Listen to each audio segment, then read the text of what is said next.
लिए वनवास, क्या इसके पीछे मंथरा थी वजह या कारण कुछ और था। कैकेयी द्वारा राजा दशरथ से भगवान राम ने राम के वनवास का वरदान मांगने के पीछे कारण क्या था। क्या वह मंथरा के बहकावे में आई थी या फिर वे अपने पुत्र भरत को राज्य सौंपना चाहती थी। राजा दशरथ की 3 रानियों में कैकेयी उन्हें सबसे ज्यादा प्रिय थी। उन्होंने ही राजा दशरथ से भगवान राम के लिए 14 साल का वनवास मांगा था।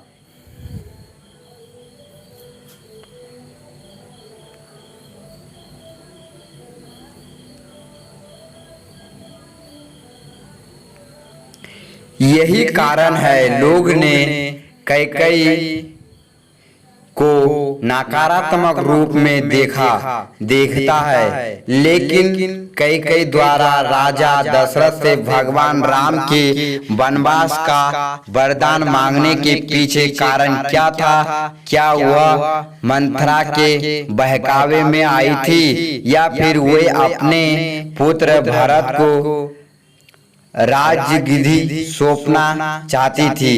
इस सवाल का जवाब हम आपको बताते हैं।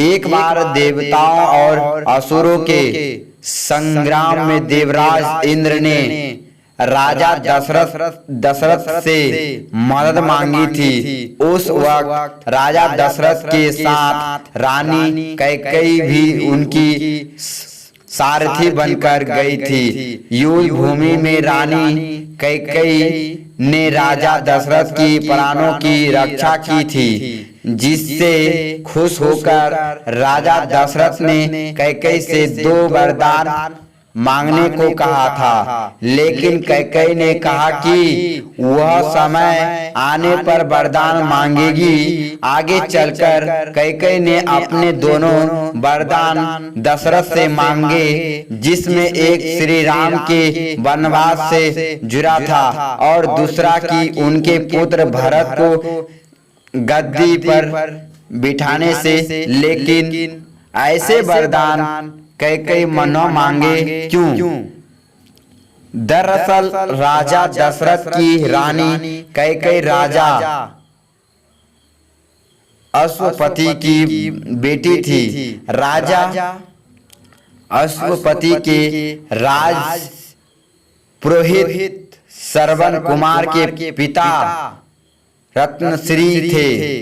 कैकेयी को वेद शास्त्रों की शिक्षा रत्नश्री ऋषि ने ही दी थी। उन्होंने कैकेयी को बताया था कि राजा दशरथ की कोई संतान राज्य गद्दी पर नहीं बैठ पाएगी। इसके साथ ही ज्योतिषी गणना के आधार पर उन्हें यह भी बताया था कि दशरथ की मृत्यु के बाद यदि 14 वर्ष के दौरान कोई संतान गद्दी पर बैठी भी तो रघुवंश का नाश हो जाएगा। श्रवण कुमार की मृत्यु राजा दशरथ के हाथों बाण लगाने से हुई थी, जिसके बाद श्रवण कुमार के माता पिता ने राजा दशरथ को श्राप दिया था कि जिस तरह से वे पुत्र के वियोग में मर रहे हैं, उसी तरह राजा दशरथ की मृत्यु भी पुत्र वियोग में होगी। कैकेयी को इसके बारे में पता था। राम दशरथ के सबसे बड़े बेटे थे। राजा दशरथ की मृत्यु पुत्र वियोग में होने का मतलब था कि राम की मृत्यु।